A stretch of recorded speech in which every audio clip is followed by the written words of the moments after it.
Osama bin Laden's gone is the biggest task now for America to get jobs back. More than 7 million jobs lost since the recession first hit. And we are still struggling. Should the White House be taking a cue from Virginia? It's got one of the lowest unemployment rates of the country. Republican Governor Bob McDonnell credits low taxes and a lot less regulation. He joins me now from the NASDAQ markets, right? We just rang the closing bell. Well, thanks, Neil. Great to be back on. And the NASDAQ Virginia companies are up today. I'm excited. That's good to hear. You know what's weird? I mean, you could have the NASDAQ trying to bid for the New York Stock Exchange, or enter into a partnership that could include the German financial company Deutsche Bank. That would be bizarre.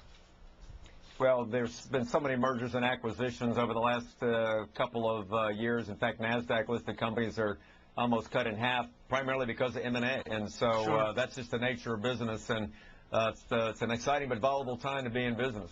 Yeah, you're talking about mergers and acquisitions and all of that. The rule of the law in this global economy, in this global financial world where so many of those companies at this fine site you're located at do their hiring abroad. How do you entice them to do their hiring here in Virginia?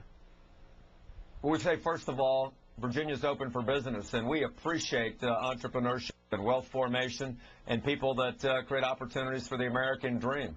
That means lower taxes, regulation, litigation, strong right-to-work laws, great universities, and saying we want you to come and create business. We don't do what you see sometimes in the White House and in Washington, and that is to find ways to punish business, to tax them more, to over-regulate them. We got to realize it's the free enterprise system and the private sector that create wealth and opportunity, not government, and that's a fundamental difference. And I tell you what, we cut spending to 2006 levels so that we have more access to capital in the private sector, and now we're down to 6.3% unemployment rate, and things are coming back in Virginia. I think it's consumer confidence oftentimes can be bolstered by people in government to say, we want you to come and start jobs in our state, and that's what we're doing, Neil.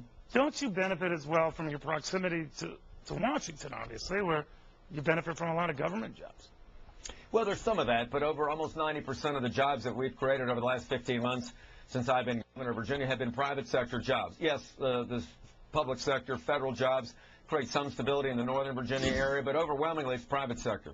You know what's interesting is that we look at a map of the states in this country with some of the lowest unemployment rates, your own among them, sir. A common theme tends, not across the board, but tends to be very low taxes, low regulations, but a push to seek out business. In other words, to actually aggressively recruit. Now, Chris Christie in my state of New Jersey is trying that, but it's still a tough sell because by comparison, taxes in New Jersey and much of the Northeast are prohibitively higher than states like yours. So what do they do? Well, they got to follow the formulas that work, and that is removing the impediments to free enterprise, taxes, regulation, litigation, unionization, those kind of things. But your point before is right. You got to run a state like a CEO of a business that is cutting spending and making things work better, and then go ask for business. I'm going to China, Japan, and Korea this Friday. I've been to Europe already. We're going to India and Israel later on this year, and I'm going to sell Virginia and tell people why they need to invest in our state. You know, I know you always eschew political conversations, to your credit, but a lot of folks are already saying, maybe this post-Bin Laden killing, that the president looks granite, that no one can even hammer at him now. And I think it was Barbara Walters who said something to the effect, I feel sorry for the Republicans to take him on in 2012. What do you make of that? Well, first of all, this was a completely apolitical act. I give the president high marks for his leadership, his determination, and making the tough call to send those great men of SEAL Team 6 from Virginia Beach, Virginia, into Pakistan to do that mission. But ultimately, this has been 10 years of Presidents Clinton, Bush, and Obama together gathering intelligence and doing the right thing and fighting the war on terror to get this result.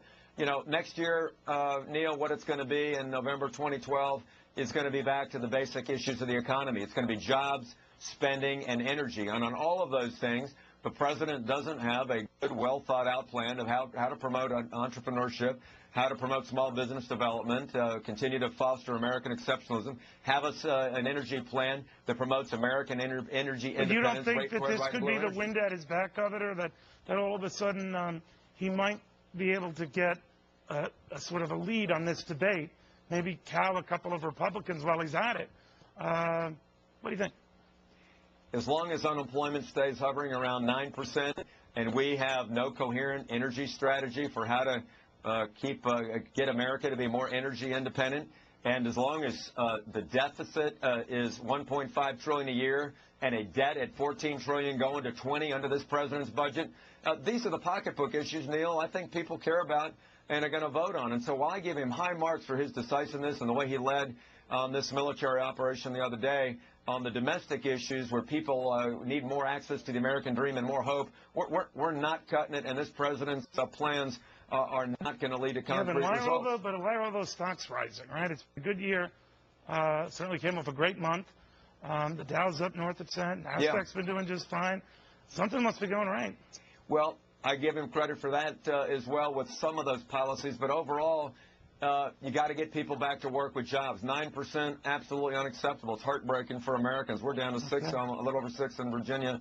And again, energy spending. Neil, if we become a debtor nation north of $20 trillion, which is where we're heading under this president's budget, we're not going to be the great American nation we've been for 2 centuries. And that, I think, is what's going to drive this election. Cutting spending, making tough choices on entitlements, and getting America back in fiscal shape. Everybody knows that's what we need to do, and this president's policies aren't getting us there. Governor, thank you very much. All right, Neil. Thank you.